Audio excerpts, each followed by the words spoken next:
Let's talk about digital minimalism. It's January, another year has passed. You only get 80 of them. And a lot of people are working hard to accomplish their New Year's resolutions.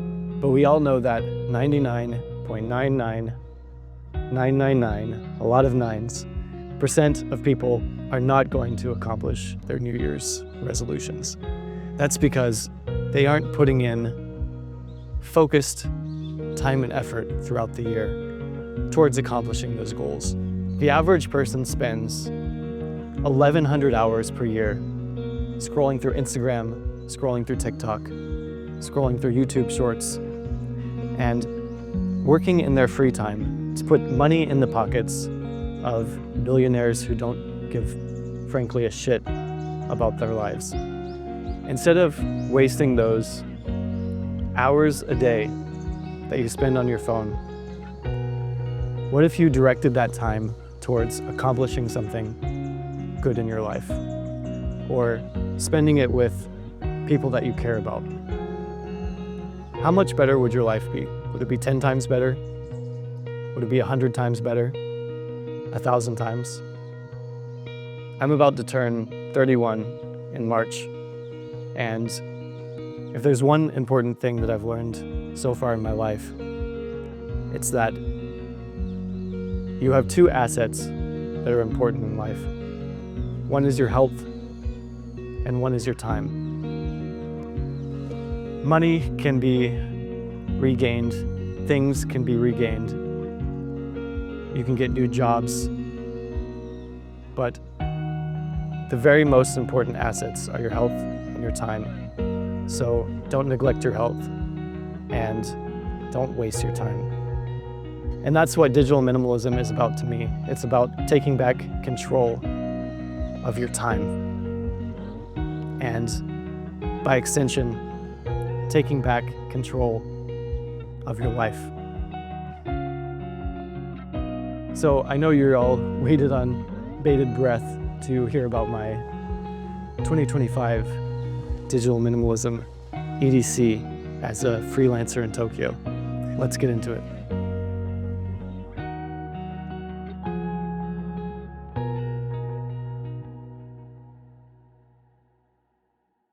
Okay, so we're back home.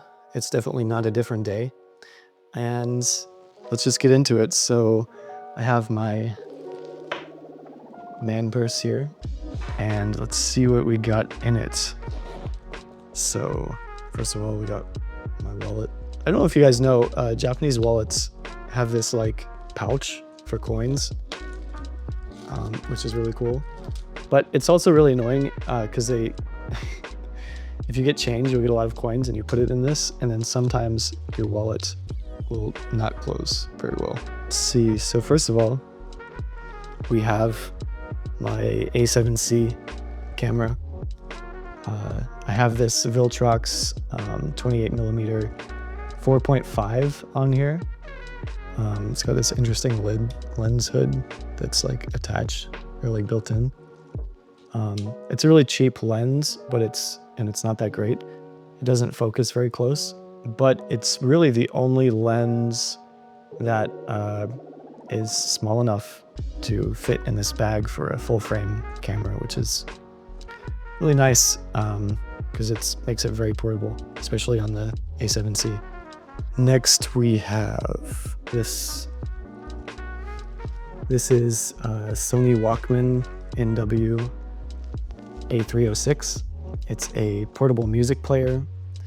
It runs on Android 14, so you technically can get like YouTube, Instagram, social media apps on this, but it's so like laggy and clunky that personally I've never been tempted. But if you wanted to, you could just remove all of the Google services, or you can download Family Link, and if you have 2 Gmail accounts, you make a password for one that you can write on a piece of paper and like hide somewhere or put in. We're going to talk about this in a little bit. Some of you guys that have been following for a while know the K-Safe kitchen lockbox thing. Anyway, you can make a password, lock it up, and then have parental controls so that you, even if you wanted to, you can't access all that stuff. So yeah, this is a hi-fi music player. It's really good because I have this problem where I listen to podcasts instead of actually working. So with this, I can load my own FLAC files, or if you want MP3 files, and I don't have access to podcasts unless you download the apps. But you can also get Tidal, Qobuz on here, Spotify, all the streaming apps. I used to use, I don't have it here. You can also use like an old iPod. Anyway, next we have this is my original Game Boy SP from when I was a kid that I recently went back to America and brought back with me. And I put a new casing on it and the IPS screen, which is really nice. The Japanese Sapphire version Pokemon in here, which is really all to play. But yeah, if I don't have my smartphone on me and I'm on a train or whatever, I need something to do, this is it. And that's it for the man purse. I also have my headphones. This is Sony XM4 that I use together with the Sony Walkman, and they pair nicely together. You can use LDAP, Bluetooth. I like this XM4 model better. I've never owned the XM5, but I like the design better than the XM5, and a lot of people have problems with the XM5 breaking at this joint, so I highly recommend the XM4. And books. This is a books page. This is a great e-reader. Highly recommend. I read Japanese novels on this and do Anki sometimes.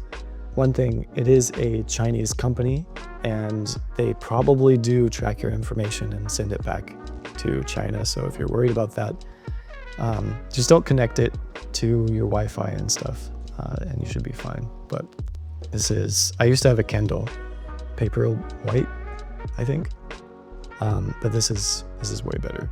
And so at this point, you may be wondering, where's your phone? So I'll tell you, I used to use this dumb phone. This is a Docomo Aeros Fujitsu F03L. I don't know if the bands work outside of Japan, but this worked pretty well in Tokyo.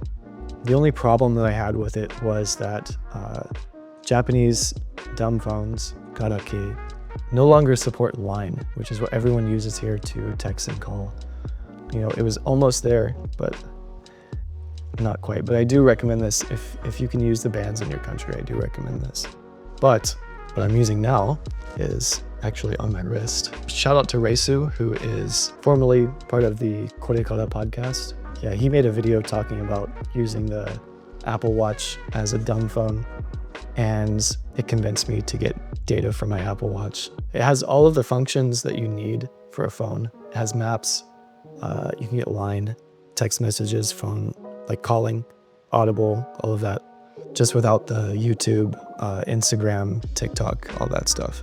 So you can see it has the maps. I can use Line on here, and I have this complication that shows my calendar events from Google Calendar. So I have my schedule on here, so I can see at any time what am I supposed to be doing right now.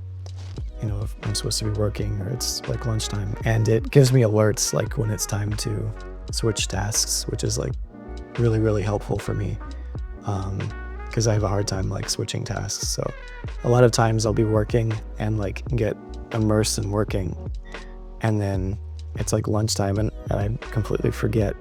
So this helps me keep my daily schedule and remember to eat, stuff like that. So the Apple Watch has been a really good step up, kind of halfway point between a dumb phone and a full-on smartphone, which is what I'll talk about next, because I do use iPhone 16, but in conjunction with the K-Safe lockbox. So what I do is for the most part, unless I'm doing something where I know that I need to use my smartphone, I have it locked up in this. So usually around 7 p.m. I set this to 22 hours. So around 5 p.m. it'll open, and then I use my phone, whatever I need to do for 2 hours, and then I lock it back again for 22 hours on the days that I work. So I have no distractions, use this for texting, everything. And yeah, that's about it. That's my 2025 digital minimalist EDC as a freelancer in Tokyo. I hope you enjoyed, and if you did enjoy, leave a like, subscribe. I'll see you in the next one. Peace.